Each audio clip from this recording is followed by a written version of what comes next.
어느 책을 읽다가 매우 감동적인 공감이 가는 이야기가 있었습니다.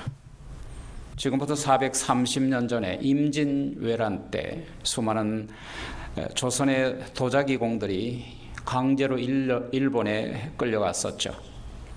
조선 도공의 후예로서 일본 도자기의 대명사인 사스마야키의 14대 도공 심수관 씨에 대한 이야기입니다.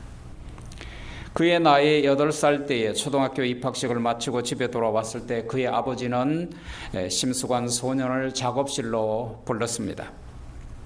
아버지는 흙을 짓이겨서 흙덩이를 뭉쳐서 도자기를 빚으며 물레를 돌리시다가 그 도자기 물레의 맨 꼭대기에 바늘 하나를 딱 꽂으셨습니다. 그리고 돌아가는 물레를 바라보는 아들에게 무엇을 느꼈느냐고 물었죠. 심수관은 빙빙 돌아가는 물레를 바라보다가 물레는 빙빙빙빙 돌아가는데 그 한 중앙의 꼭대기에 꽂혀 있는 바늘은 움직이지 않고 그대로 있는 거예요. 그렇게 대답을 했습니다. 그러자 아버지는 기다렸다는 듯이 미소를 지으며 이렇게 대답했습니다. 그래, 바로 그거야. 움직이는 물레 속에서 움직이지 않는 중심을 찾는 것이 앞으로 너의 인생이란다.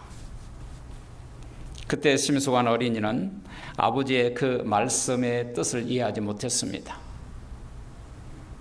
나이가 들어서야 그것은 타국에 끌려온 조선 도공의 피와 그 모든 얼을 이어받은 조선인의 후예로서 정체성을 확립해야 할 매우 소중한 가르치심이었다는 것을 비로소 깨닫게 되었습니다.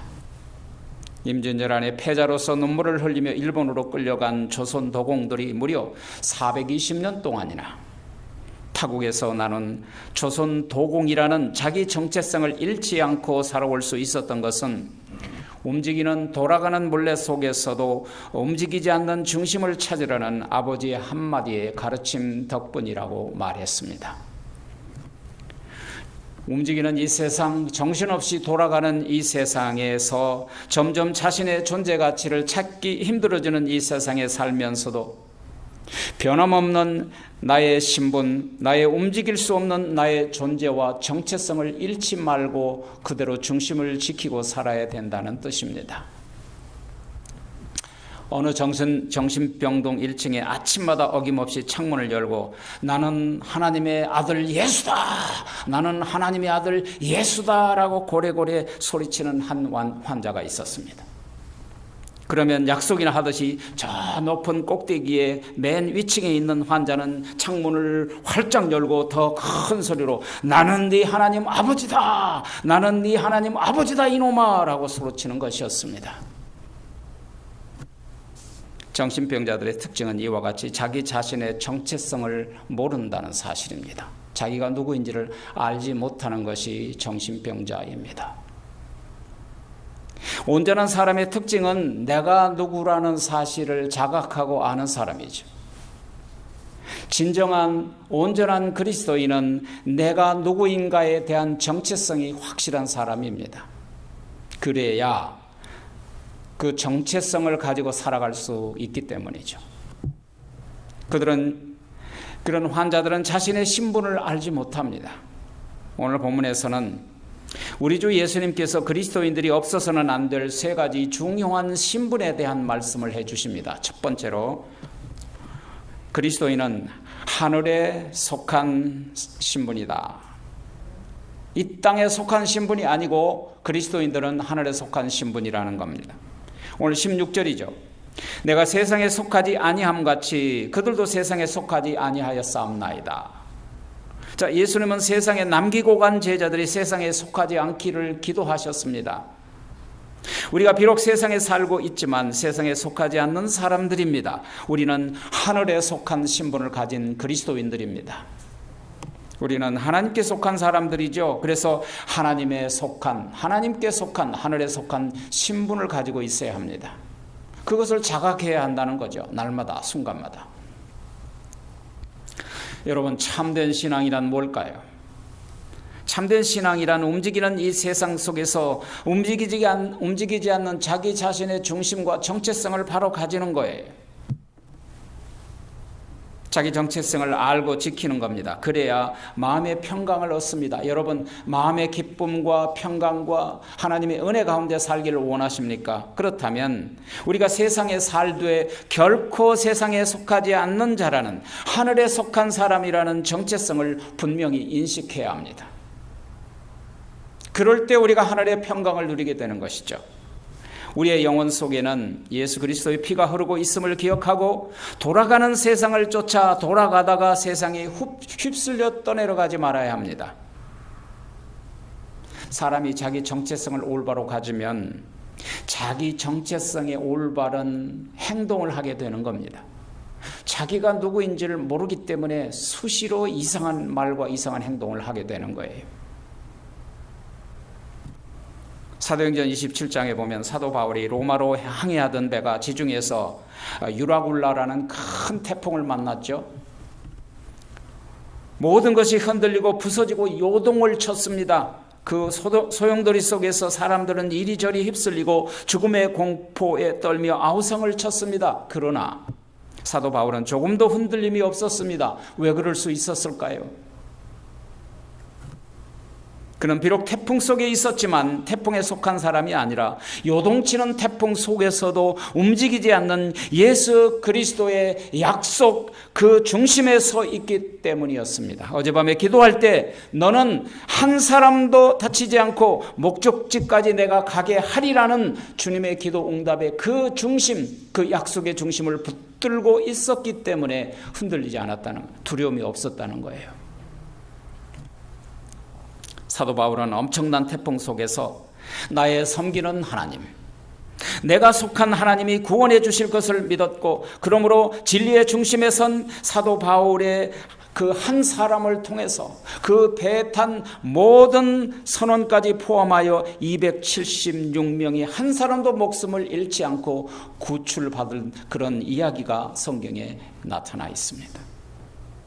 이처럼 우리가 비록 세상에 살고 있지만 세상에 속한 자가 아니요 오히려 세상에 빠져 허우적거리는 그런 사람들을 구원시켜야 하는 정체성이 우리 교회와 우리 성도들에게 주어졌다는 사실을 우리가 인식해야 합니다. 의미 없이 돌아가는 이 세상에 더 이상 쓰러지거나 넘어지지 말고 움직이는 세상 속에서도 움직이지 않는 하늘에 속한 신분, 그 중심이 우리에게 확고히 서 있을 때 이 세상이 무너져 갈지라도 우리는 두려움이 없을 줄 믿습니다. 여러분, 세상에 속하지 않는다는 말은 무슨 뜻일까요? 하나님께서 우리를 세상으로부터 거룩하게 구별시켜 주었다는 뜻이에요. 하나님께서 만세 전부터 완전히 구별해 놓으신 하나님의 백성이 되었다는 뜻이에요.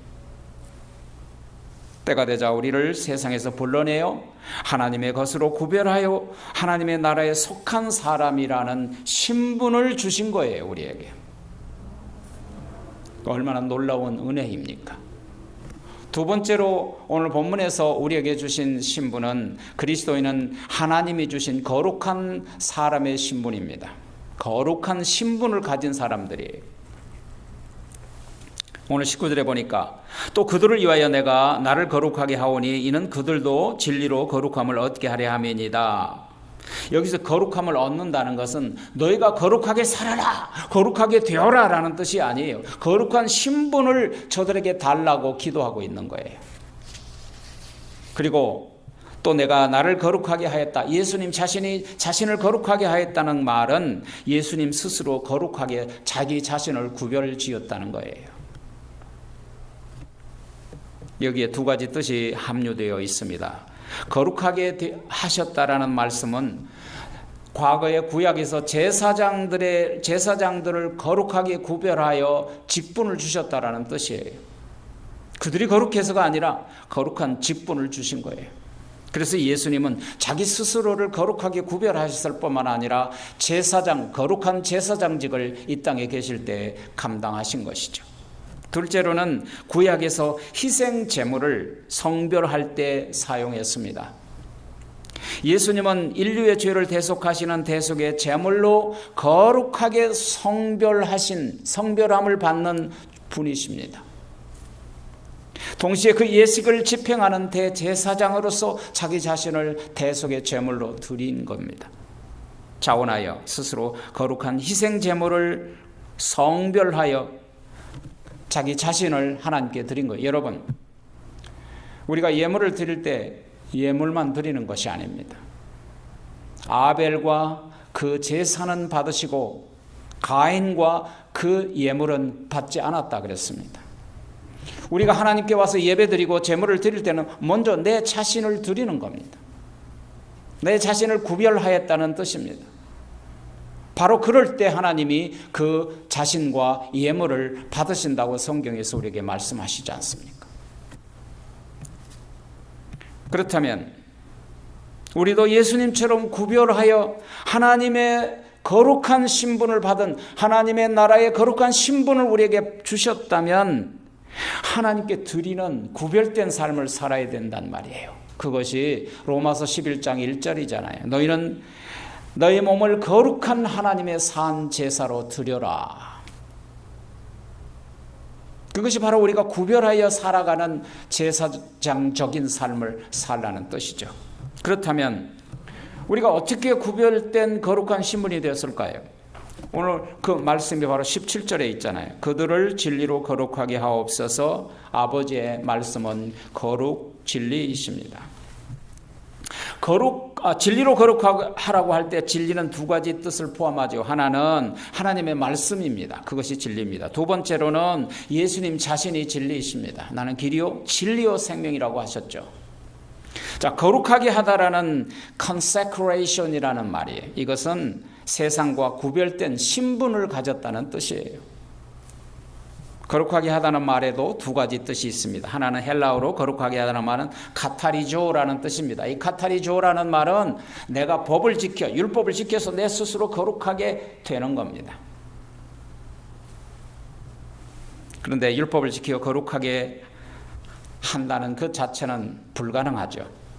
의는 없나니 하나도 없고 다 치우쳐 죄를 범하고 사망에 이르게 된 것입니다. 이 세상에 어느 누구도 아담 이후로 율법을 지켜 거룩하게 된 인간이 단 한 사람도 없다고 성경은 분명히 선언합니다.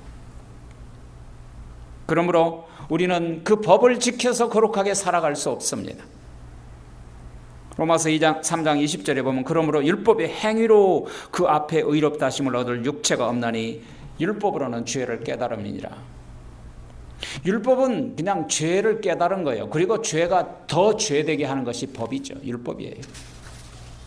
둘째로 깨끗하게 한다라는 하기야조라는 말은 거룩이라는 그 말이 하기스라는 말이잖아요. 하기야조가 하기스가 된 거죠. 거룩이라는 말입니다.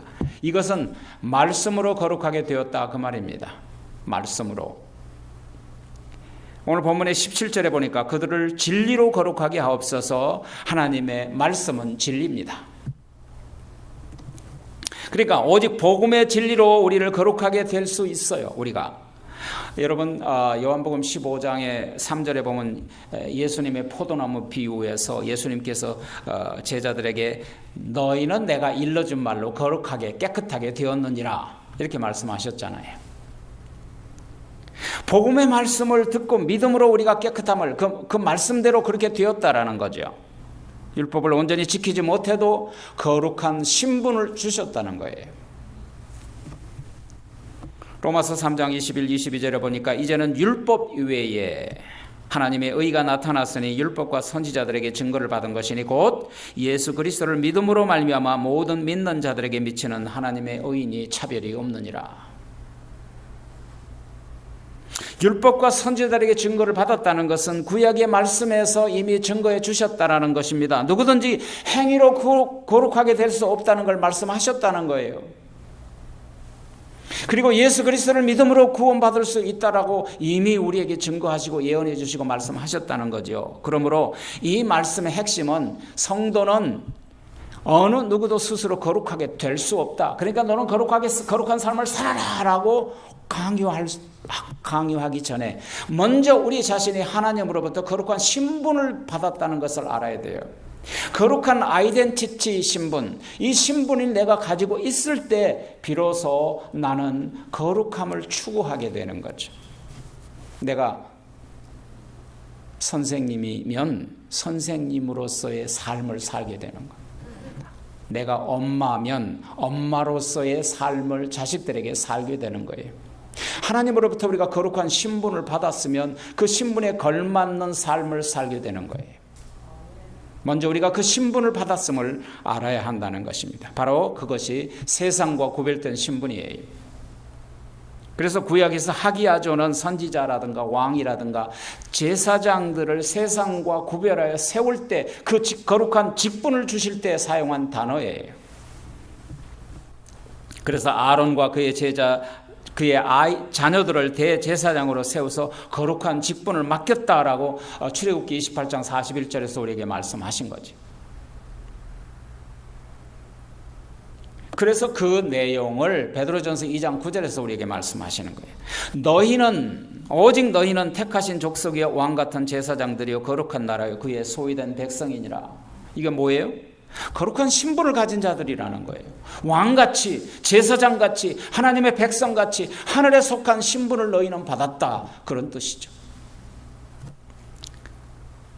그래서 우리는 오직 하나님의 말씀으로 깨끗하게 되고 하나님의 말씀을 듣고 믿음으로 우리가 구원을 받고 죄를 용서받을 수 있는 거예요. 그래서 예수님은 지금 예수님을 통하여, 십자가를 통하여, 예수님의 희생의 대속의 제물을 통하여 제자들에게 거룩한 신분을 저들에게 주소서라고 하늘 아버지께 기도하고 계신다, 그런 뜻입니다. 우리 시대 교회들이 경계해야 될 것은 다 뭐 큰 것을 원합니다. 큰 것, 큰 성전, 큰 것, 그것을 성공이라고 생각하는 거예요. 많은 것을 추구하는 것이 성공이라고 생각해요. 이 물량주의입니다. 큰 것을 이루고 많은 것을 가진 것이 성공이라고 성경에서는 단 한 번도 말씀하지 않습니다. 교회 부흥은 헌금액이 많은 교회는 부흥하는 교회입니까? 교인의 숫자, 머리 숫자적인 부흥이 목표가 먼저 돼서는 안 된다는 거예요. 여러분, 하나님의 눈으로 교회를 바라보아야 돼요. 하나님의 눈으로 나 자신을 바라보아야 돼요.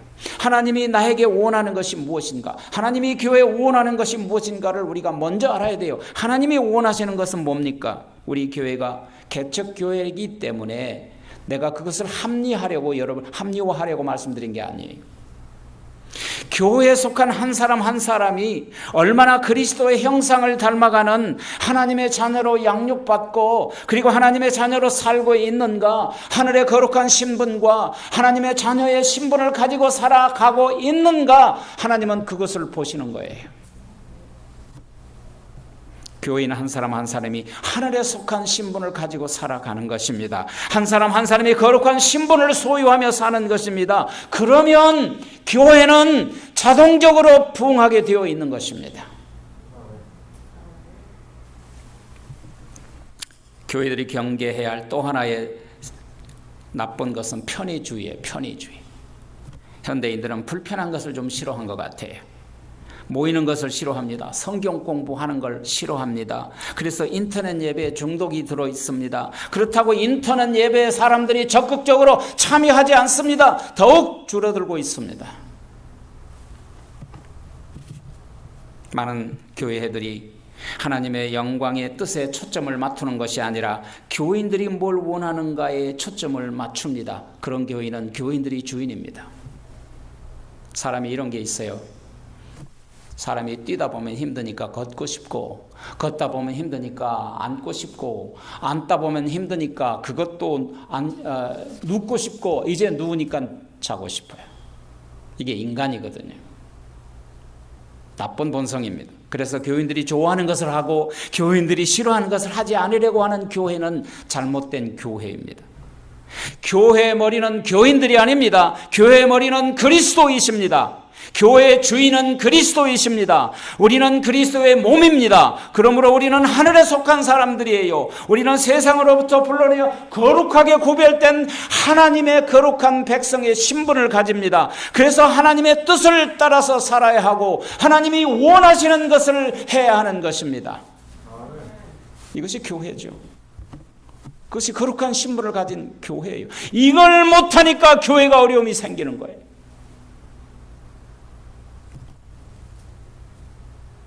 교회는 오직 하나님의 진리의 말씀으로 거룩해져 갑니다. 그렇게 만드셨어요, 하나님이 우리를. 말씀과 멀어지면 우리는 주님과 점점 멀어집니다. 그러다가 나중에 자고 싶어서 누워 자게 되는 거예요. 영적인 타락이 오는 것입니다. 오늘 본문 17장 17절에 저희를 진리로 거룩하게 하옵소서. 아버지의 말씀은 진리입니다. 오늘 우리 교회를 향하신 우리 주님의 중보 기도 제목인 줄 믿습니다. 우리를 왜 세상에서 하나님의 사람들, 하나님의 천국의 사람들로 신분을 주셨을까요? 왜 우리를 하나님의 거룩한 자들로 신분을 주셨을까요? 목적이 있습니다. 그것은 이 세상으로 우리를 보내시기 위한 거예요. 세 번째로 우리의 신분은 우리는 세상으로 보내심을 받는 신분입니다. 우리는 여기서 우리 주님의 오묘한 진리의 숨은 뜻을 발견하게 됩니다. 왜 우리에게 거룩한 신분을 주셨는가?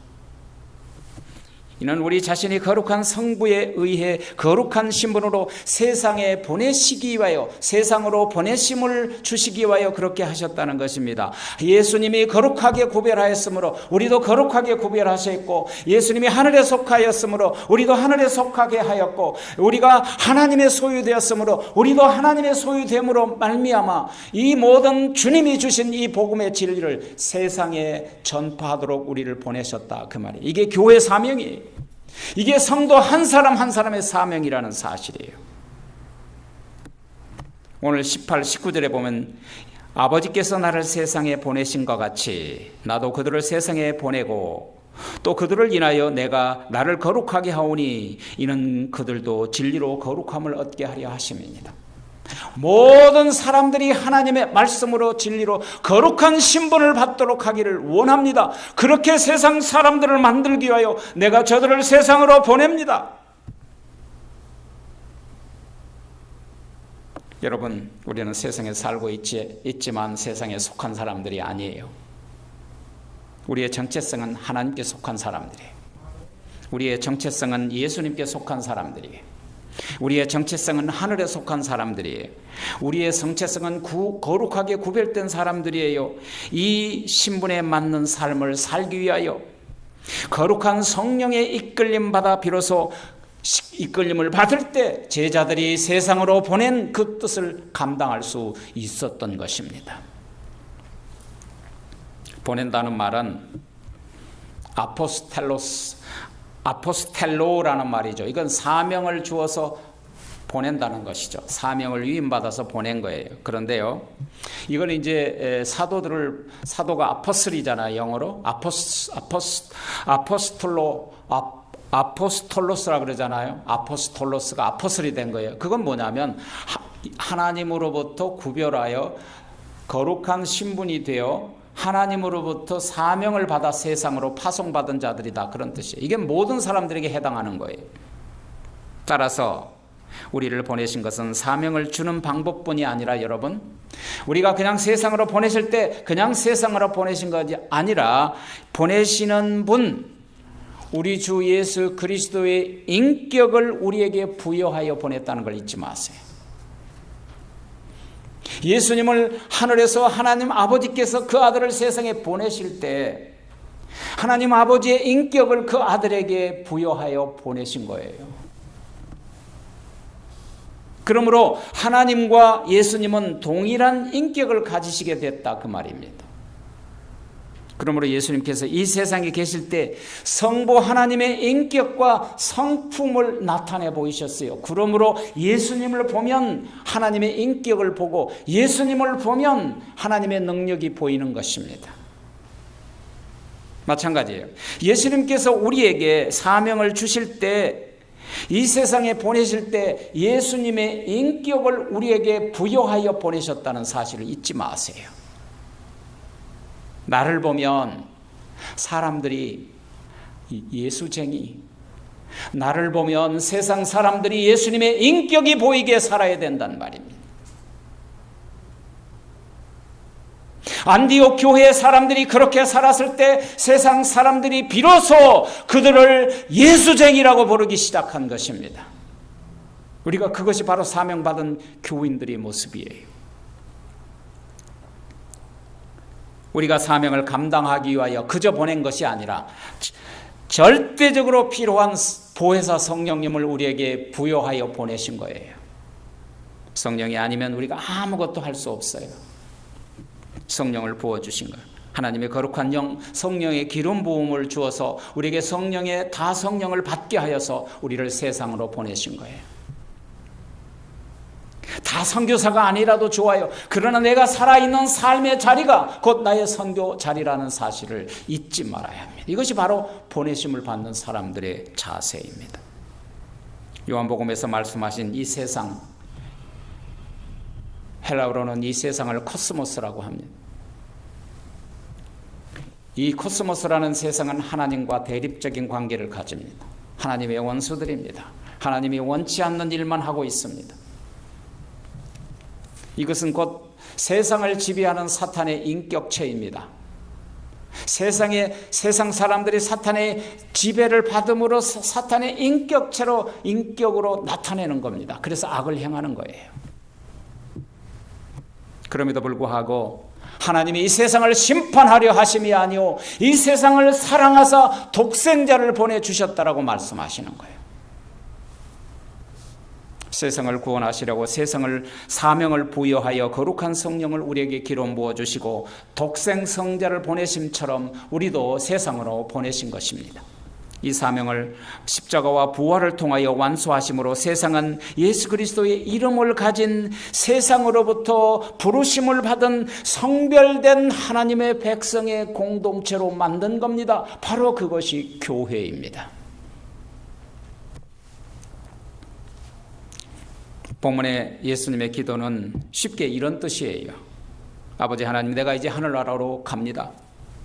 그 대신 내가 하던 일을 저들에게 맡기기를 원합니다. 아버지가 나를 보내신 것처럼 나도 저들을 세상에 보내기를 원합니다. 아버지가 나를 통하여 저들을 하나님의 거룩한 신분으로 만드시고 하나님의 백성으로 거룩하게 주신 신분처럼 나도 저들을 세상으로 보내요. 저들을 세상 사람들로 하여금 거룩한 하나님의 백성의 신분을 만들 수 있도록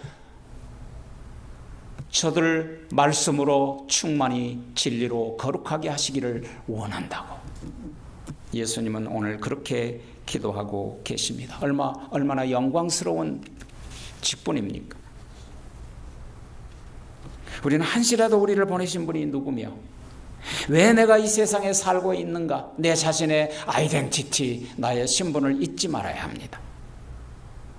우리 곁에는 예수님이 보내신 자가 계십니다. 주님이 말씀하십니다. 너는 가라, 모든 세상으로 제자를 삼아 아버지와 성령 이름으로 세를 주고 내가 너에게 본반 모든 말씀을 지켜 행하게 할지어다. 볼지어다 세상 끝날까지 내가 너희와 함께 하리라고 말씀하신 겁니다. 이건 하나님의 선언임의 약속입니다. 보냄을 받는 자라고 가진 신분을 가졌다면 그 보냄을 받는 사명을 감당한 모든 분들에게 주님이 함께 하십니다. 사랑하신 여러분, 오늘 그 주님의 뜻을 잊지 마시고 보내심 받은 자로서 살아가는 저와 여러분이 되기를 주 예수 그리스도 이름으로 축복합니다.